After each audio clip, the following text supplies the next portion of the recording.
All right. Well, hello and welcome to the PMQ Live update for today, Thursday, July 16th. I'm Brian Hernandez. I hope you like the new intro. It's kind of weird, a little Twin Peaksy, but I've been watching that in the lockdown. We all got to do something. But today I'm with a gentleman who's been doing a lot more than that, Mr. Dante Ismail of Pizza One in Haskel, New Jersey. Dante, say hello to everybody. Hello, how you doing, guys? He is a new friend of mine. I've been talking for the last couple of weeks, but I did want to kind of just talk to him about, what they were doing during the pandemic and all this stuff, and how they've kind of come out of it. Being that the Northeast is kind of coming out of it, I know the South is going back into it. So, but before we jump into that, Dante, why don't you just kind of introduce yourself? I'll give you 3 minutes. Talk about you and Pizza One, and what you guys do up there in the Northeast. Absolutely. All right, so we're here in New Jersey. I started the business working for my father in the 1990s, and we used to have 7 pizzerias in Manhattan. My father and his brother started the business. I learned a lot from them, and I kind of didn't like going to the city anymore. It was a big travel for me from Jersey, so I decided to branch out on my own. We opened up the first location in Haskel, New Jersey, and then I brought my brother on with me, and then we opened up our second location in Wayne, New Jersey, and now I just opened up the third location in Sparta, New Jersey. It's been Okay. Well, so now you've got your third location now, and you said it was a Sparta, New Jersey. That's correct, Sparta, New Jersey. Okay. So, I mean, what do you guys do at Pizza One? I assume pizza, since it's the first word in your title, but what else you guys do over there? Yeah, we're not really a typical pizzeria like the old school pizza shops. We're more like a new modern Italian kitchen, new generation.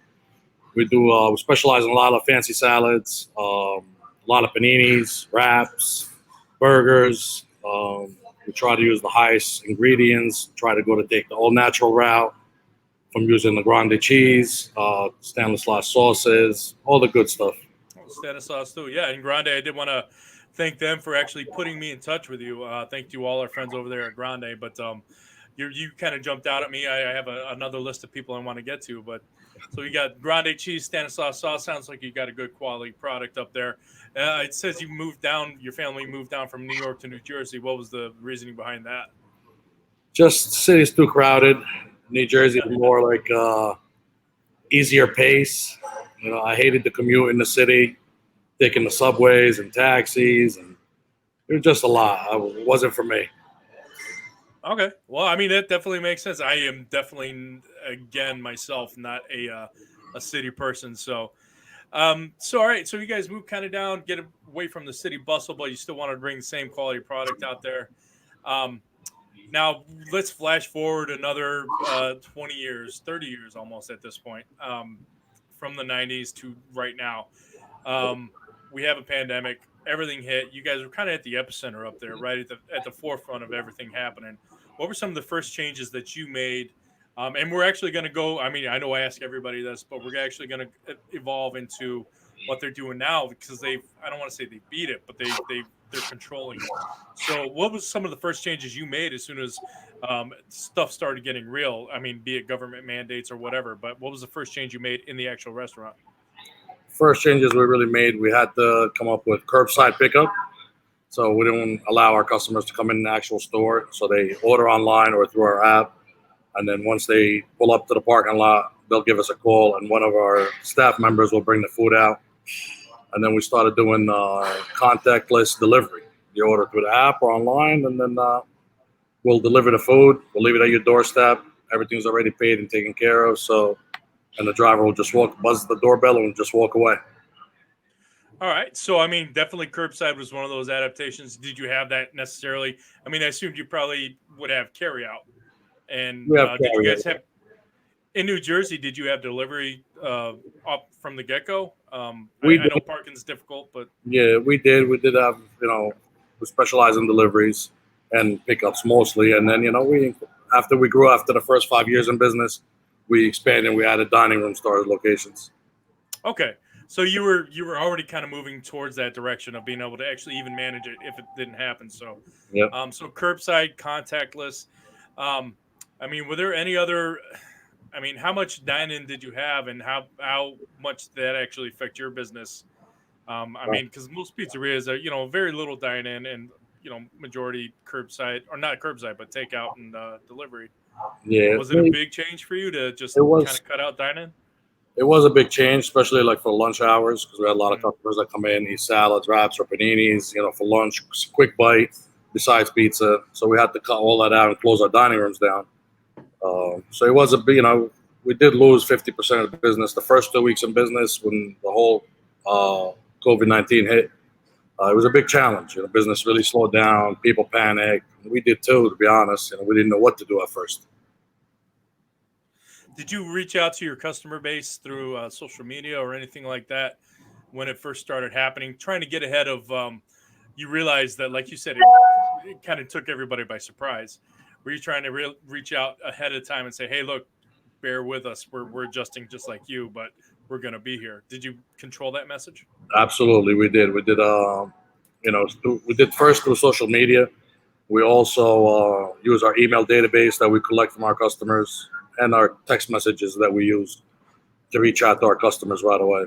Oh wow. Okay, great. Yeah, so you hit all the avenues. And it's great that you're already, collecting all that information too. And That's again, guys, I did want to let everybody know you can ask questions live here. You post it in the Facebook comments on PMQ Pizza Magazine or US Pizza Team or Pizza TV.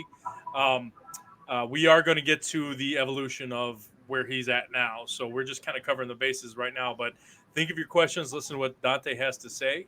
He's been through it. He can help you through it too. So, um, I mean, so you managed the online messaging. When you first started, when you saw the close down, or not even close down, but just restrictions and limitations, were you already thinking ahead? Did you have a plan for, all right, well, we need to figure out this plan, but I want to figure out plan B and C for when we start reopening? Was that something on forefront of your mind, or was it just reaction mode, just trying to get this covered for now and we'll deal with what happens later? No, I mean, the wheels just started spinning, and we had to figure something out because we didn't know where we're gonna have. We didn't know how long it's gonna last. Uh, from what we heard, we all did from the news media and everything else, it was a very scary thing, especially what happened with other countries. So we had to really think outside the box and see how we're gonna move forward to stay on top of the game, and also to stay safe and make sure our customers are safe and our team members are safe. All So right, so it's that yeah, message of be proactive rather than reactive. I mean, just kind of get ahead of it. Don't wait for it to happen. But I mean, think about it beforehand, right? exactly. We had to because, the whole world panicked. Everybody panicked. And we did our Yeah. first two for the first 2 weeks. We really panicked, and we had to come up with new solutions, new strategies.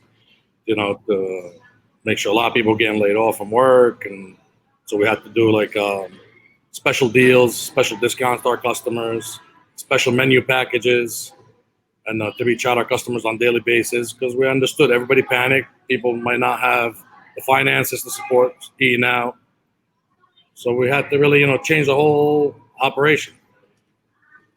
All right. Well, let's. I want to jump over it. And here's the thing: is that again, you are a new friend, so I'm just gonna jump all the way around, man.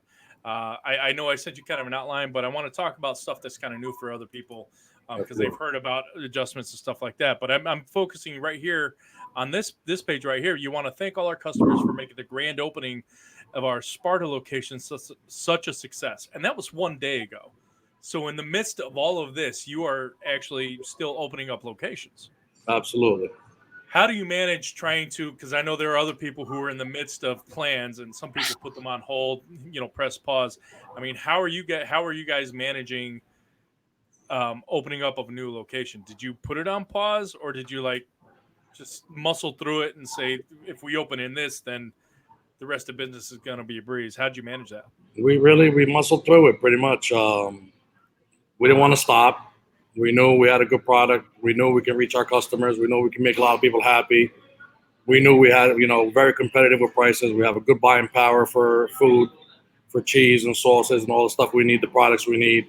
So we just really passed it down to the customers. We started working off of volume instead of profit margin to help us out and to stay helping the customers out and helping people that need out. We reach out to all the hospitals. We reach out to all fire departments, police stations, anywhere we can help to support them the way they support us. All right, and that looks like a whole lot of space in there, and some great pizzas there too in that first couple pictures. So, all right, so it's just a matter of I mean, I guess what I want to ask is there a time to change plans, or is there a time to double down on plans and just work harder to make them come up? I mean, because you could have changed your plans and said, no, let's wait for another year, 6 months to a year. I mean, what made your decision to just say, no, we're going to go now? Uh, the way I really look at it, people want to eat. People got sick and tired of staying home. A lot of restrictions. We all got bored. Kids are home, and we all gain weight at the same time. So people are eating while they're staying at home because there's really not much to do. Uh, Yeah. so we just had to go full force at it. Okay. Well, you just get like you said, double down. You just kind of put your weight in the back or behind all of this. All right. Well, we wish you the best of luck in that new location there and Sparta. It's good. It's great. Got a great facade there. I did want to ask you about. So there have been restrictions. You have had to cut down your dine-in. Granted, it might not have been a big percentage of your business, but I mean, there's been a big debate on whether or not you limit your menu. Now, a smart person, I would think, would try to limit the amount of items that he very rarely sells, especially now. How did you guys manage, kind of working around changing your menu? Did you change your menu at all? Or did you say, this is our menu, it's always going to be our menu, and knuckle down and pay a little bit extra? And there's another point coming up about vendors and stuff like that too. But I mean, as far as like limiting menu, is that something you would recommend, or is it case by case? I highly recommend it. We had to do it. We had to limit our menu because you want to keep your employees safe and you want to stay safe for the customers' sake also. So you really want to narrow down your menu so you can spread your kitchen out, you spread your employees out. So the best way to do it is really shrink your menu a little bit and see what travels well, what's better for pickups than you eat in the dining. And we had to switch things around to stay ahead of the curve. I didn't want to raise prices. So some of the stuff that, skyrocketed in prices, we didn't want to raise the price. So we just had to take it off the menu for the time being. And most people understood. Nobody really gave us a hard time. A lot of my colleagues, they raised the prices and it kind of backfired on them a little bit because nobody can raise the prices during crises like this, So the only best way to do it is really shrink your menu and give the best products give the best value for the money. Well, I want to focus on one thing that you said. Focus on what travels well. So, I mean, that also ties into the next question, which is, are you focusing on what travels well? You want to make sure that you have the items that that are better for delivery versus sitting. They can actually have a sustained wait period before they get to the customer. Absolutely. Okay, so you gotta take that in consideration. I mean, how much of your menu did you? I mean, just a percentage without going into specific items. I mean, what did you think? I mean, how much did you actually have to cut down for? We really cut down we cut 40% of our menu. Wow. Okay. Yeah, it was a big cut, but it was really necessary to do. And was your consumer base accepting of that? Did they understand? Were there a lot of people just throwing up, having fits? No, everybody was understandable. Everybody appreciated everything we're doing and supported us. All our customers really, I would give a big shout out to all our customers and everybody that supported us. Everybody stayed along with us. They totally understood. Nobody gave us a hard time, not even a single complaint or giving us any hard time about taking stuff off the menu. They totally understood. So it kind of worked out very well. All right. And the other thing I wanted to focus on what you had said there is that you kind of adjusted your menu for space in the kitchen so that it's easier, it's quicker for you guys to put out food for people, but so there's, I guess, even more or less contamination, people on top of each other. I mean, what kind of items did you feel you had to cut out for space in the kitchen that maybe weren't? I mean, I could tell you from an operator's perspective, black beans, they could take a hike because they're good for 3 days. And this many people order them, you open one can, you throw the rest away. I mean, did you have something like that? You're like, goodbye, we'll see you, next year. Yeah, I mean, we had a bunch of appetizers that we had to take off, like French fries, fried calamari didn't travel well. So we had to eliminate that. Cheesesteaks, sandwiches, cheesesteak sandwiches didn't sit well for delivery. It gets very soggy quick, so we had to, take it off the menu. Mm-hmm. Dinners that took a long time to prep because we cooked everything fresh, we had to eliminate for a while. Well, I mean, that's what The you said. gourmet pies that we had to take off. Anything with seafood, we had to take off.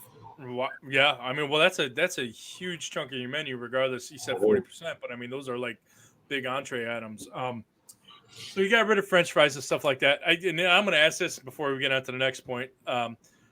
Was there somewhere where at a certain point where like, well, we had to get rid of French fries? Everybody loves that. Did you ever start thinking about something you could replace? Have you ever thought about something you could add to the menu during this time that would travel well that you haven't done? You know what I mean? Are there any additions that you've been able to think of or try to make? We did, Oh, you did? we did, so we eliminated French fries, but we realized zucchini sticks will travel better than French fries. So we added zucchini sticks, breaded cauliflower, buffalo cauliflower traveled very well. So instead of calamari, we offered a breaded cauliflower or buffalo cauliflower or mango habanero cauliflower. So we did some switching around. Okay, well, guys, I did not plan this question with him. I just kind of threw it at him, but that's a great thing. If you have to downsize, maybe try to start also thinking about what you can substitute, right? Absolutely. Our distributors were a big help. Some of the chefs that work for our distributors, we had a meeting with them and see what can we do. We kind of all work together, and they gave us some good input, some good products that will travel well for deliveries and pickups. And we listened to what they had to say, and we came up with some new ideas. Well, that's great. I mean, because especially since we're on this roller coaster in different regions, people are opening and people are having to close again. So it's a matter of, again, we have to educate people on, what you can do to substitute. I love that idea. It's like, I can't give you fries, but here's some fried zucchini sticks. They're going to travel better. And honestly, they're not that bad. I'm not a fan of zucchini, but I've had them before, and they're actually pretty good. I was never a big fan of cauliflower until I had the buffalo cauliflower, and I was very impressed. Well, that's also the other thing too, is if you fry anything, it's always better. But that's just me as an American speaking. So I wanted to jump over here real quick to getting ahead of the curve. Now you guys have been up in the Northeast with just mandates and stuff like that, just regulations you've had to follow. You've been able to get ahead of the curve and actually kind of maintain it. No blame or anything like this. Other places have been opening up earlier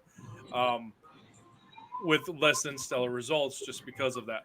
So as far as like getting it, at this point, we need to tell people how to get ahead of the curve again. So how did you get ahead of the curve, and what can you do to stay ahead? Because I know you did a lot of changes, but I mean, what are like some of the first things where you see this coming? I'm not going to wait to be told to shut it down. I'm going to shut it down now, or something of that like. Absolutely. So the first thing we really did is cleanliness. We had to educate our customers. We had to bring in certain companies to clean our stores and sanitize our stores at night. I had a big meeting with all my staff. I'm wiping down doors, spraying peroxide on all the door handles, anything customers can touch, wearing gloves all the time, inside or out, delivering with gloves, masks. Make sure our customers are wearing masks before they enter the store for pickup. Make sure we have signs on the ground for 6 feet apart. So make sure our customers are safe. Also, we built almost like plexiglass between the counter and our customers to protect us and protect them. Stuff you really have to do to really make sure that safety is first, because if you don't do that, I know a lot of pizza shops had to close down because somebody got sick from there or one of the staff members got sick. So we're blessed that we had to stay ahead of the curve that way, and we stayed on top of cleanliness. So my advice to everybody is to really pull a meeting quick with your staff, explain to them how dangerous this is and how serious it is, and make sure they stay on top of wiping down doors and wiping down the whole store every single night. Give it an extra hour. Close your store earlier an hour and let them clean for the last hour to make sure everything's spotless and everything's sanitized and ready to go for the next day. Well, did you have to do a lot of messaging? I assume not for your staff, because you just have meetings and you tell them this is how it is. But I mean, did you put up a lot of messaging for your customers? We did. We had signs on the doors. We had sanitizing stations as soon as customers walk in, as soon as they walk out, inside the store and outside the store, also in the parking lot. Just instructional things, basically. I mean, we have to go back to ground one like we're trying to walk. Exactly. Okay. Pretty much signs were everywhere. Doors, bathrooms, outside in the parking lot, garbage cans, wherever we can put a sign to make sure customers are reading it and be aware that they really be protected. We did. Well, that's great. I mean, you want to make sure that they're protected because you're serving them. You also want to make sure your staff is protected because it all funnels up and it funnels down. There's Absolutely. no with a virus like this, it goes any which way. It knows no boundaries. It knows no lines. It knows no colors, ethnicities, anything like that. So it's just out there to have its good old virus fun, and we're about done with it. I'm done with it. So, We can't wait till it's over and have a normal life back. well, I mean, just kind of see the curve. I mean, at this point, it should be easy to get ahead of the curve because it's already happened. So we can just go back a couple months or a few weeks and just kind of see what other people are doing. I would say just feel free to reach out to if you know somebody in a different state, ask them how they're managing it. Managing the U.S. Pizza team, we're doing that all the time. We're talking to each other. We got people in California, Absolutely. South Dakota, New York, Florida. So, um, And as so operators, they should always really ask your distributors. They have a lot of knowledge. They have a lot of chefs ready to help out. yeah, For example, US Foods, they're big on that. They have meetings, live meetings. They're there to support you. So use it. Take it to your advantage and use it. yeah, and it's within the industry, especially just kind of the pizza side of it. Everybody's really willing to help because we're all in the same boat. Absolutely. Anything past the pizza industry and the restaurant industry is very cutthroat, but I'd still say at this point we're all a unified team, We are. regardless of competition. There's no competition if nobody can serve food. So, Absolutely. I wanted to ask you at the beginning of the first 2 weeks, what was the biggest challenge to stay ahead of that curve that you had to do, but while still following the guidelines, but being able to kind of keep yourself functioning? What was the biggest step you had to do in that first 2 weeks when really hit the fan? Really is to make a solid schedule to rotate the staff. So we had to split the staff in two teams just in case somebody will get infected with the virus or anything like that. So the second team can fill in while we release the first team. So that was I would say the biggest challenge that we had is to be able to split the staff in half, team one and team two, and they weren't able to allow to work together. We had to separate them in different times and different shifts to make sure we're staying ahead of the curve. And it was a big challenge. And a lot of employees and a lot of people were scared to work. A lot of people didn't want to report to work. So it was tough. It was very tough. Well, I mean, I really like that. It's not even A team and B team. It's a matter of you keep them separated so neither group is affected by each other, and so that you Yeah, always have yeah. somebody, you always have a sub to put in, coming from a sports terminology. But it's, I mean, it's nothing that we'd ever thought we'd ever have to actually manage. But so I'd say having two teams is good. Um, how big were you hit by like the employment issue? Where did you have to lay some people off? Did you have people who have been laid off who you said you can come back now, but they're making more? I mean, because I've been hearing like up and down whether or not that the unemployment is just too enticing for them to not keep working. Have you found it hard to get your employees back? It was very hard to get them back. In the first couple of weeks, was really only affected the business the first 2 weeks. So I was able to stay afloat for the first 2 weeks. We didn't lay anybody off. We didn't know how long it was going to last. So we did not want to lay anybody off. Right. So we stayed afloat with that, but it was hard when some of the employees that didn't want to work, they're scared to work, and didn't want to come back to work at any certain time. So that was a challenge. We didn't want to replace them because we want to hold the job for them, and I try to hold the job as long as I can. But it was tough. It was very challenging to get people to come to work. Okay. Well, that's I was just hearing just all the news saying that it's a myth, and I know for a fact it's not because I deal with people like yourself. It's I get it. Sometimes when they're offering such a nice stimulus package, which is going to end in I don't know about 2 weeks. Something like Um, that, yeah. yeah, it's hard to get people to come back to work. So, It was um, very hard, yeah. well, I mean, I'm glad. I'm not glad. I'm glad to know that it's not a myth. I'm sad that it's an actual reality. Put it that way. Yeah. But all right. So we've talked about what you can do for the first 2 weeks, just to kind of get ahead of the curve. Um, Next, I wanted to talk to you about just your providers and what your experience has been recently. At this point, we're talking about like July 16th. Um, it seems like early on, the providers were there. They had enough stuff. such as meat and cheeses, and then it started affecting meat packing plants and obviously imports and things like that. So, I mean, what has been your experience currently with your providers, distributors, and vendors and things like that? Um, First thing that got changed for us was our delivery days. They cut down on delivery days because they didn't have enough staff to deliver the products on certain days. That was the first step. Then, second thing that started happening is a lot of products are out of stock. So a lot of warehouses are getting closed down. Workers are not going to work. It was high demand, not enough products, and things weren't getting moving. So it was a full-time job just to do inventory every single day to try to keep everything in house. Because a lot of the companies are all out of, a lot of the products are out of stock. It's not available. Certain prices are skyrocketed. So it was tough, and it's still tough till this day.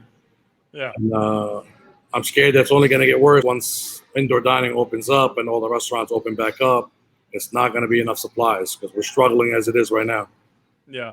What were some of the higher costs that you were seeing right away? As you But were the saying, cheese like, prices we're all seeing across the board. The cheese is the highest it's ever been, and since I've been in business, we're never seen it like that. I was talking to the Grande guys like yesterday, and we don't know what's going to happen. You know. yeah. So And I it's all mean, causal too. It's not like it's one person at a cheese company saying that no, this is how much we're charging. It's like they have it's to the get it market from. price. Yeah, it's the market price. I Yeah. follow the market prices, and we see the meat market prices, seafood, the cheese. Those are the highest items that really took a big hike. All right. Well, I mean, like you said, seafood.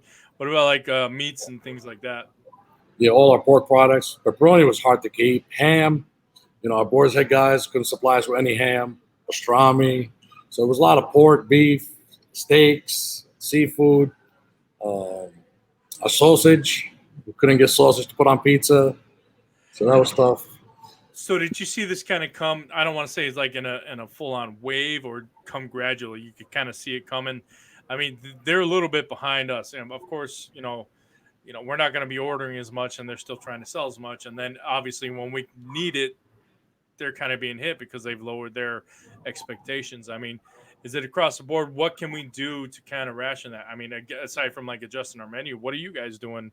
As far, are you reaching out to? I guess my best question here is it's in bold on my piece of paper right here. Tips for getting what you need. So I mean, maybe you don't need this much cheese, but you maybe put more money into your meat, or I mean, what are you guys doing? What we're really doing is we increase our distributors. We added more distributors to our list. Really? We Okay. went from 2 distributors to 7 at this point. Wow. Holy Yeah. crap. Okay, I'd never heard that one. Okay.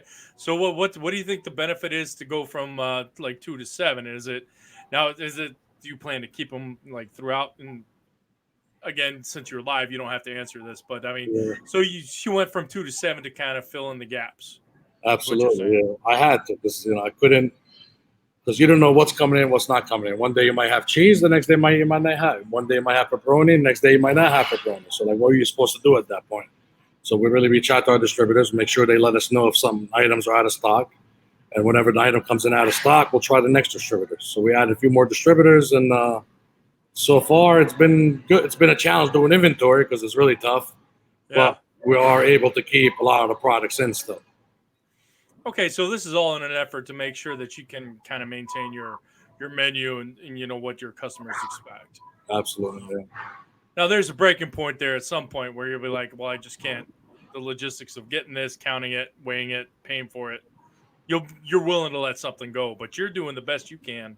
I'm doing the best I can. If we have to let certain item go, we do. Like ground beef for a while wasn't available. Yeah. We couldn't do any meat sauce. We couldn't do any lasagna. That's it. We can't do it. We can't do it. It's nothing I can do. Anybody else can do. Yeah. It is what it is. Well, I mean, that kind of brings me to the next point is like, so you don't have what you need. I mean, what do? Do you go to the grocery or you bite the bullet as far as like not changing your products? I mean, No, that's one thing. if you can't offer what the same products within your dish, do you just forego it? I will just forgo it. Yeah, I would hate to change my product. I would hate to change the quality of the product. So if I can't give it at the best it could be, I'd rather not serve it. Okay. Right. Yeah. So I mean, if you can't make it as good as it's supposed to be, up to your expectations, just don't serve it. Don't change it. No, don't. Wait till you can serve it the way it's supposed to be. Absolutely. Like I said, most people, customers, they totally understand because when they go shopping to the grocery stores, they see the same stuff we see. Yeah. Yeah. Has there been any new menu items that you've actually added since? I mean, just kind of getting creative. It sounds like you guys are out there trying to think of every angle. Has there been any new menu items that you've put up, or you go around? It's like we can't get this, but maybe we can make that. I should say less subtractions from your menu, but maybe some additions during this time. Did you do any of that? We added a few menu items that were available. So like we couldn't get certain. We had like a menu item, cheesesteaks on our menu, so we had to eliminate them. But we're able to get cheesesteak egg rolls. So we switched. We started offering cheesesteak egg rolls, and became actually very popular. And it was a big hit. And customers are happy and they love it. So it worked out. So I try to see what's available and try to work with what I can get. Well, I But like that. this the same good quality of products. Well, I mean, you're trying to fill the void that people want. It's like, look, I can't do this, but maybe we can do this at my level of Absolutely. quality that I'm willing to put out. And Well, the only way to really keep it that way is like that's why you need your presence online. That's why you need to capture your emails to like notify customers of stuff that you're getting in instead of certain items, text messaging, and customers do appreciate it and they wait for our emails to receive our emails on a weekly basis. We keep all our customers updated with the market and what's going on. If stuff that comes off the menu, we let them know that this stuff is not going to be available. And the stuff we add on, we'll let them know that we're adding this on instead, if you should try it, and we'll promote it. all right. Well, that was leading actually into my next line of questioning. Was just obviously the new menu items. So you do have, you adjust a little bit without, giving away, giving away the house. But I mean, marketing strategies, like you said, you're letting people know, you're putting it out there online, letting them know if there's something that's not available, if there's a change. Um, this is the next big ticket item that I wanted to ask you about. And I think is our last one. Discounts. Are you guys, when this hit, did you start offering deep discounts, or did you, stick by your prices? And from what it sounds like, you've been trying to make sure that you have the same quality product every single time. But if people stopped, if the business started waning, were you offering discounts and specials, or did you already offer it already? We really didn't offer discounts. What we do is we have a rewards program Okay. that customers are used to. But what we started doing in the beginning, as soon as this whole thing happened, we understand, finances for people, a lot of people are unemployed. So we started doing not discounting, but almost like regrouping items. So I can see putting a pasta dish with a chicken dish and a salad for a certain price, doing like almost like combos. Instead of discounting the items, just trying to do like a package deal for the customers at an affordable price. In the same time, affordable price that's not going to hurt me or hurt the business. Okay, so what you can actually just kind of put out there, it's basically what you already had, but I mean, just Exactly. package it as a deal, knock a little bit off, but without sacrificing quality. Exactly. That's good. You don't want to have to sacrifice quality in items like or times like this, just because you might not be able to get the. That'll be a big mistake. All right. Well, hey, Dante, I think that's about all I got. If anybody wants to squeeze in a last minute comment here, Kenneth Tate says, hello. We have some watchers from Abu Dhabi as well, but I did want to thank you for your time. I do have two more questions. They're very easy. I say, what is your best tip for anybody, I guess, going into the down curve and coming out of it? Just some of your best tips for both, because you've had to deal with both now. And there are other people who are sometimes having to deal with it twice at this point. Just best tips for that. For the downward, I would say safety, safety, safety. You don't want to close down because you're trying to push your staff to work. If you got to eliminate your menu a little bit, shrink it down a little bit, do it. Do what you have to do to keep everybody safe, your customers and your staff members, to stay open and stay afloat. And be patient. Be patient, and people understand because they're in the same boat as you. coming out of it, just got to really take it day by day.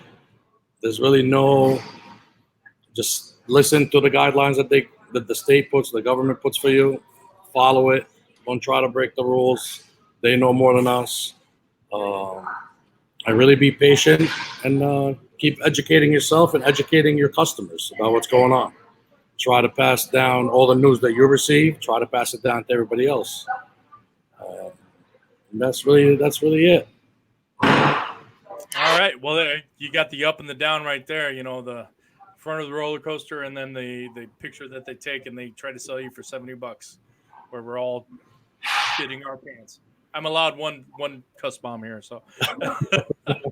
So Dante, you know, we do have another comment here, real quick. From Rajas, he says, "Hello from Out of Hand Pizza, Westfield, New Jersey." So you got some friends. I don't want to say competitors, but pizza friends in the family out there. Maybe you guys are like Jets and Sharks. I don't know, but he seems like a nice guy. So be easy. But yeah, thank you guys for all tuning in. My last question is one just. I mean, those are great tips that you had, but just you know, words of affirmation. Just it's the best message you can give to everybody in the industry overall right now. Stay patient. Make sure it's safety first. Don't get greedy. Make sure your staff is safe. Make sure your customers are safe. Do what you have to do to really keep your quality the same way it is. Even if you have to lose a little bit, try to stay afloat for the time being. Try to do that. The worst mistake that you can do is changing your product or downgrading your product to something less for less money. Don't ever do that. You will lose.